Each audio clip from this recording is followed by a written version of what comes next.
Professor Dave and Chegg here. We are now familiar with the ways in which very large nuclei can split up into smaller nuclei. This sets us up to understand nuclear fission and nuclear fusion, which are two types of nuclear processes that have been exploited for energy production and involve either a nucleus splitting up into smaller nuclides or smaller nuclides fusing to generate a bigger one, respectively. Let's get a closer look at these now. Let's look at a particular nuclear process. If uranium-235 is bombarded by a neutron, it will become uranium-236, which is unstable. This will split into two smaller nuclei, which can have a variety of identities. One possible result is krypton-92 and barium-141, along with three individual neutrons and a huge burst of energy. This process by which large nuclei split into smaller ones is called nuclear fission, and it will occur because these smaller nuclei are closer to the ideal value for nuclear binding energy per nucleon than the enormous uranium nucleus was. And this process can be induced, as we have just seen, by the bombardment of large nuclei with neutrons.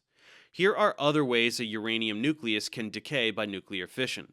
We can see that while the resulting nuclei have a variety of identities, they will always have masses within two specific ranges. One nucleus will have a mass between 85 and 105, while the other must have a mass between 130 and 150. As we have said, this process also generates a tremendous amount of energy. In fact, for the fission of uranium-235, a mole of these nuclei will release 18 billion kilojoules of energy during fission. This is 2.5 million times more than the amount of energy released by burning a kilogram of coal, so we can see that nuclear reactions produce a lot of energy. Furthermore, we should understand that since this process of fission is initiated by the bombardment of a nucleus by a neutron, and three neutrons are released as products of fission, those neutrons can then go on to initiate further fission of nearby nuclei, on and on at an exponential rate. This process is called a chain reaction, and a substance like uranium-235 that is capable of undergoing a chain reaction is called fissile or fissionable. We should also note that there must be a certain amount of fissionable material present in order for a chain reaction to be sustained. If there is less than this amount present, we would refer to it as a subcritical mass, as neutrons will leave the material rather than colliding with other nuclei. If instead there is enough fissionable material present that most of the neutrons will collide with other nuclei to continue the chain reaction until all the nuclei have split, this would be a mass that is at least the critical mass for this substance. Critical mass will depend on a number of factors beyond the identity of the substance, such as the purity of the sample, the external temperature, and the shape of the sample. This type of nuclear fission chain reaction is precisely the phenomenon that was utilized in generating the first atomic bombs, which contained several pounds of fissionable material, like uranium-235, so that should put into perspective the amounts of energy released during nuclear fission. Another nuclear process that releases even more energy than nuclear fission is nuclear fusion.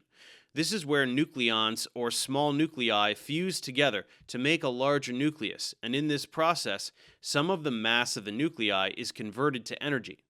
An example of this would be when four protons come together to form a helium nucleus, or an alpha particle, and two positrons. It is precisely this reaction that generates most of the sun's energy.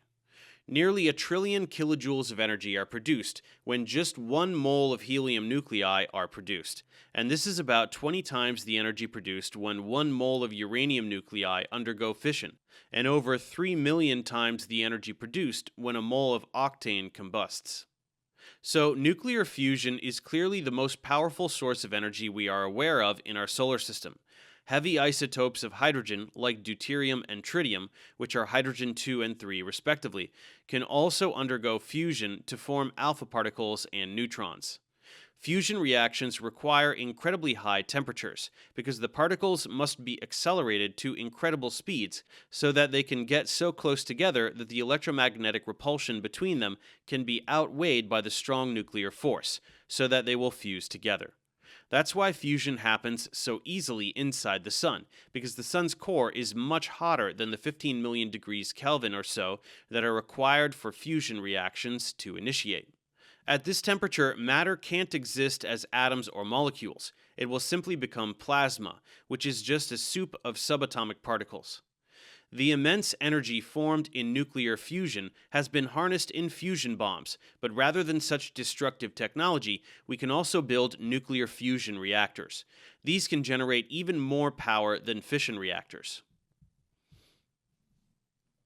While fusion reactors have not yet become efficient enough to generate substantially more energy than is put into them to initiate fusion, in the future, these kinds of power plants hold the promise of liberating us from our current energy sources, which would solve all kinds of problems for humanity.